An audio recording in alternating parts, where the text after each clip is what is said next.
What exactly are the Buffalo Bills getting in DJ Moore? I'm sharing my thoughts on that right now on Locked On Bills.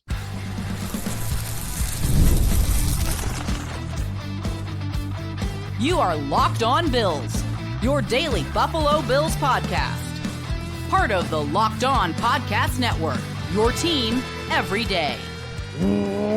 What's up, Bills Mafia? It's Joe Marino, author of the Herd Mentality Substack, co-host of the Locked On NFL Scouting Podcast, co-host of the NFL First Read Podcast, and I'm your host of Locked On Bills. Locked On Bills is a proud part of the Locked On Podcast Network, now the #1 sports podcast network. I want to thank you for making Locked On Bills your first listen every day, and a big welcome and shout out to our everydayers. You know who you are. Those of you who never miss a single episode, I appreciate y'all being here very, very much. Well, folks, welcome in.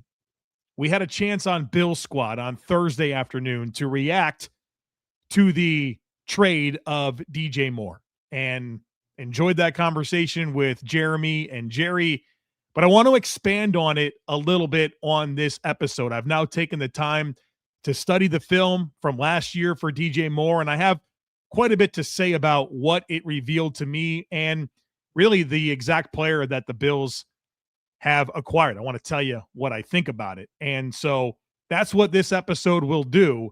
I also want to point out it's a loaded day here on Locked On Bills. Earlier today, I dropped my mock offseason. It's 2 parts. One where I go through and sign free agents, one where I go through and do the draft and give you the overall roster outlook. And so don't miss that. Scroll back a couple episodes and you will see that in your feed. But we are focusing our conversation here on DJ Moore. Of course, the Bills traded for him from the Chicago Bears. They parted with pick 60 in the 2026 NFL Draft for DJ Moore, and the Bills get a 5th-round pick back from Chicago. And so it's a 2nd-round pick, but it is the 60th pick, so later in the 2nd round. DJ Moore is 6 foot, 210 pounds. He has a relative athleticism score of a 9.65 out of 10. He tested very well. Ran 4.42 in the 40, had 39.5 inches on the vertical jump, 132-inch broad jump, 4.07 short shuttle drill. All of those tests that I just told you are 80th percentile or better among wide receivers. Of course, he was a 2018 first-round pick out of Maryland by the Carolina Panthers, the number 24 overall selection. He spent his first 5 seasons in Carolina and then was traded to the Bears ahead of the 2023 season when Carolina moved into the number 1 overall pick so they can get Bryce Young. Part of that deal was sending DJ Moore to Chicago. Now, during his time in Carolina, he did work with Joe Brady. That was his offensive coordinator for the 2020 season and part of 2021. And of course, there's the Carolina connection that never seems to disappear when it comes to the Bills. But do keep in mind, Brandon Beane was in Buffalo when the Panthers drafted DJ Moore. Here's a fun nugget on DJ Moore. His first catch as a Carolina Panther was a 51-yard touchdown. His first catch as a Chicago Bear was a 62-yard touchdown. No pressure, but we're looking forward to your first catch as a Bill being a touchdown as well. And look, DJ Moore's been a productive player throughout his career. 8 seasons in the NFL, and he's logged 8,213 receiving yards across those 8 seasons. That's an average of over 1,000 yards per season. And he has 608 catches and 41 touchdowns to go with those 8,200 receiving yards. And what really stands out to me about that level of production that DJ Moore has delivered is how many different players he's played with at the quarterback position. Go back to his rookie year in Carolina in 2018. It's the final year of Cam Newton, and he has 788 receiving yards as a rookie. Then in 2019, it's Kyle Allen as the starting quarterback in Carolina, and he has 1,175 yards. In 2020, it's Teddy Bridgewater's turn, and DJ Moore gets 1,193 yards. Then in 2021, it's Sam Darnold, fresh off of his time with the Jets, and then Cam Newton. Remember when Cam Newton randomly came back to be the Panthers quarterback? He threw quite a few passes that year.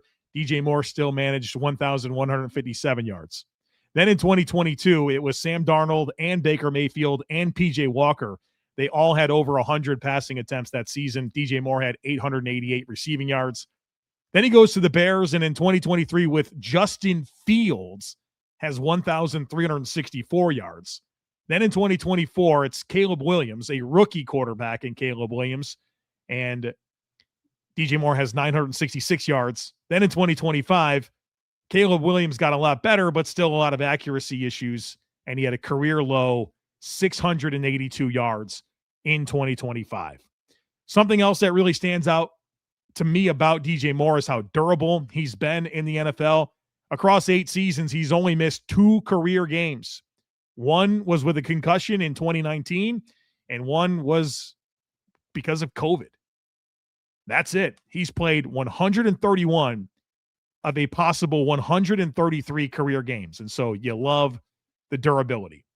And so hopefully that kind of sets the scene here for the background component of DJ Moore. But on the other side of it, I want to get into my thoughts from watching him on film. I studied every target in 2025, and I have some things to say about that. We'll break it down here next, folks. Be sure to stick with me.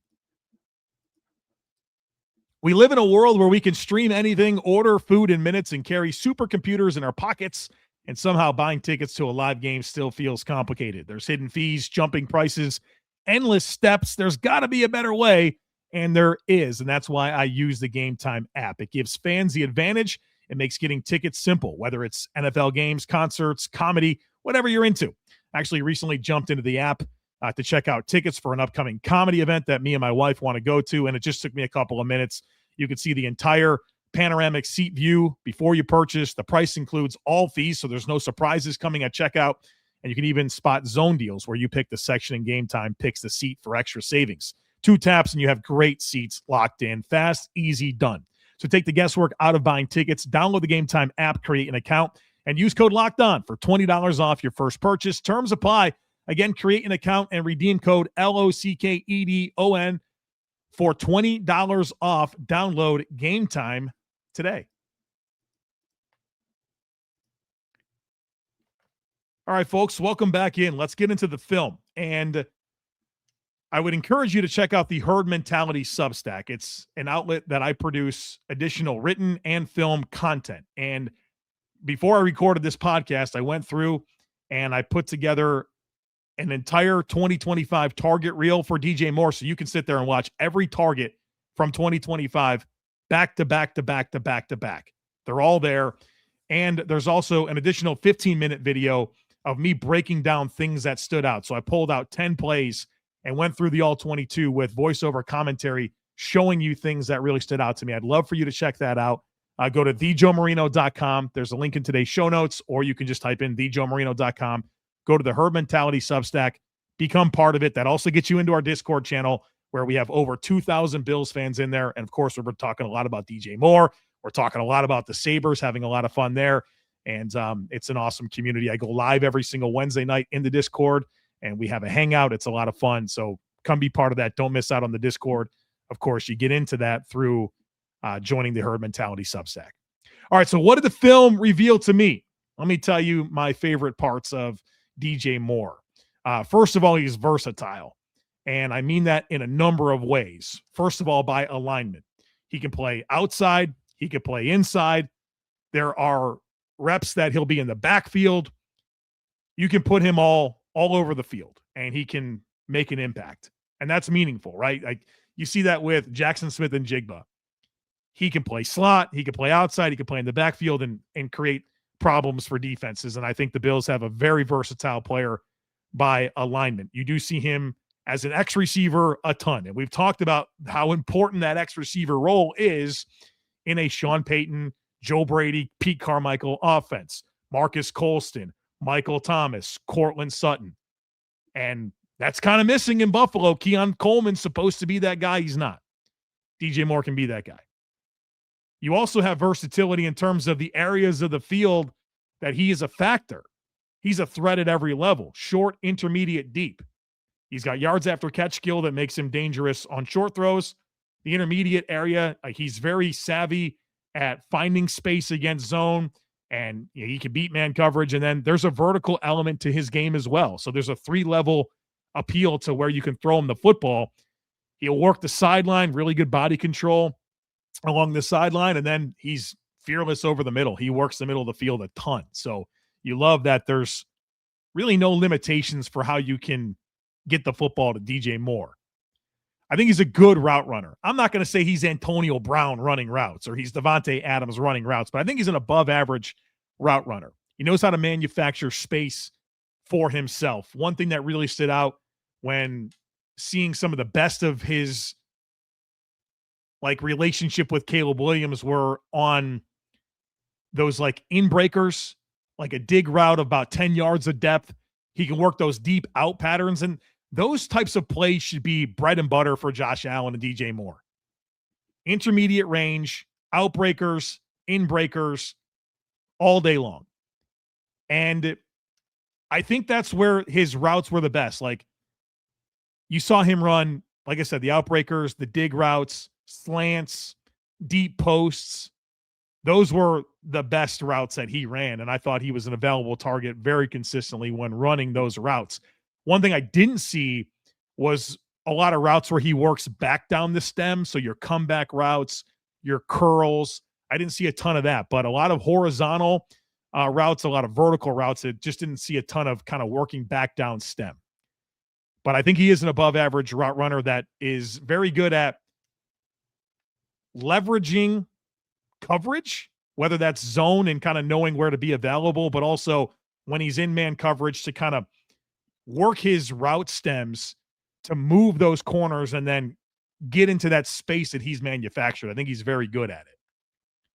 I think that DJ Moore has terrific ball skills and hands, very strong ability to locate the football in the air, track it, and adjust and put himself in position to make some plays. And he maximizes that with late hands. And what I mean by late hands is, as a receiver, ideally, you don't put your hands up to catch the football too early. Defensive backs, they are trained to play through the hands of the receiver, especially when they're in the trail. And when you give them late hands, it's very difficult to play through the hands because you don't put them up until the ball's there. And there was a rep against the Bengals this past year where actually DJ Moore was aligned in the backfield and they ran a wheel route and he's able to get to the sideline. And it's such a good play with how late his hands were. And that DB was waiting for those hands to go up and he's going to try to play through them. And DJ was so late with his hands that didn't make it possible for that defensive back to play through his hands. And so I love that about his game. He's very sure-handed. I'm not going to say he's immune to drops. Nobody is, but his career drop rate is only 5.5%, which is terrific. And each of the last 4 seasons, his drop rate has been under 5%. So it is a strength of his game, and it is one that has actually gotten better over the last 4 seasons compared to his first 4. So reliable player when you throw him the football, good ability to track, adjust, locate the football in the air. I also like that it's hard to play through him. When you're talking about a guy that's going to be your X receiver, he's got a dense build, right? 6 foot 210. There's a density to his frame. And you need a guy that is firm when you want him to play the X role because there's going to be physicality that he's going to have to deal with, whether that's at the line of scrimmage, facing press coverage, at the top of routes when he's trying to cross face and establish leverage. Those are areas where DJ Moore is very, very firm. It's very difficult for defensive backs to play through him because he's very firm. And look at that spectacular game-winning touchdown that he had against the Green Bay Packers on that bomb from Caleb Williams. He wasn't wide open down the field. That DB was in his hip pocket, but he was able to be so firm while kind of shielding him off and maintain that vertical leverage that he was able to really showcase so many great traits that he has, like how physical he is, how firm he is at the catch point, but then also those ball skills that I talked about and those late hands. That was all on display on that spectacular play. So he's just really firm at the top of routes and at the catch point. and at the line of scrimmage, which is important if you're going to ask him to be an X receiver, because inevitably you're going to face that press man coverage. Yards after catch skill is present in his game. And what I think really makes him good after the catch is his transition from being a receiver to a runner. It is very, very natural and fluid for him. And he's able to catch the football and very quickly be decisive about how he's going to work up the field. And then he's a physical player with some creativity, and he's a good athlete, right? He's an explosive athlete. And so you could see him create after the catch. That dense build that he has overall really helps. I also thought he was terrific in the scramble drill. Caleb Williams is not a non-schedule player at all. He's in the scramble drill quite a bit. And I thought DJ Moore, you could see how savvy he was to find space and be available in those situations for Caleb Williams. The other thing that really did stand out on film was a notable lack of chemistry with Caleb Williams.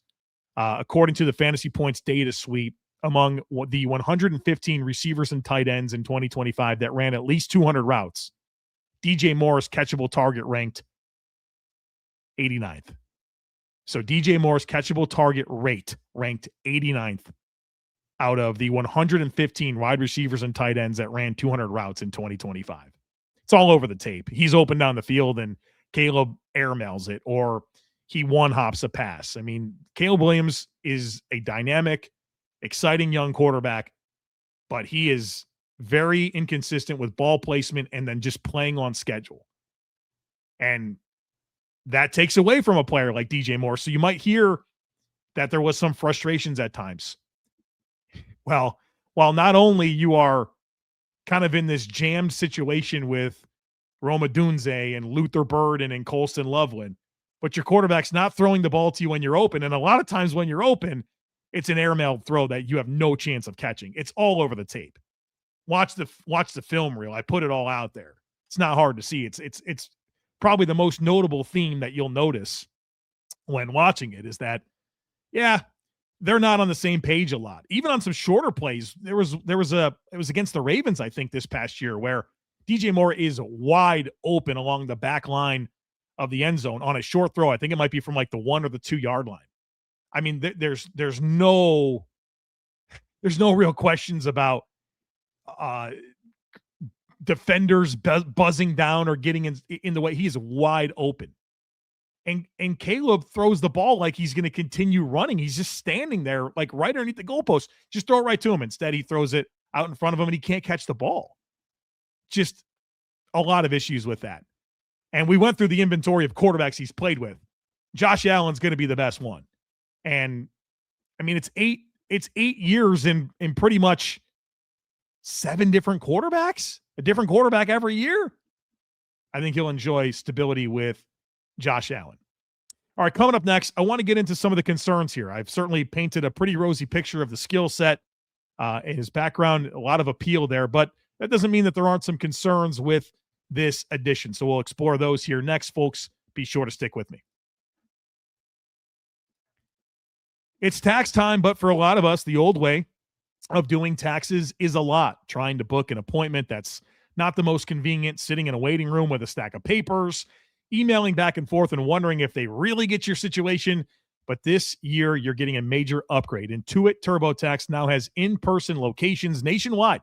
You can meet face-to-face with a real tax expert, and your documents get uploaded straight to your TurboTax app on the spot. Just like that, you're done. Your TurboTax expert works to get you every dollar that you deserve while you get real-time notifications as you go about your day. It's the relief of walking in and meeting a real person and walking out knowing your taxes are being handled right. So head to turbotax.com/local to find a store near you and book your appointment today. All right, folks, welcome back. There are some concerns to this move, and I want to talk about them right now. And most of it's the contract. And I still think we have a lot to learn about this deal. And DJ Moore was entering year one of a 4-year, $110 million deal. Albert Breer on X shared this after the deal was announced on Thursday. He said, the Bills are guaranteeing $15.5 million in 2028 for their new wide receiver, DJ Moore. He'll be 31 that season, with money for 2027 vesting next week. That essentially turns this into a 3-year, $73.5 million deal for Moore with a team option in 2029. And so I'm looking at this as a 3-year, $73.5 million commitment for DJ Moore.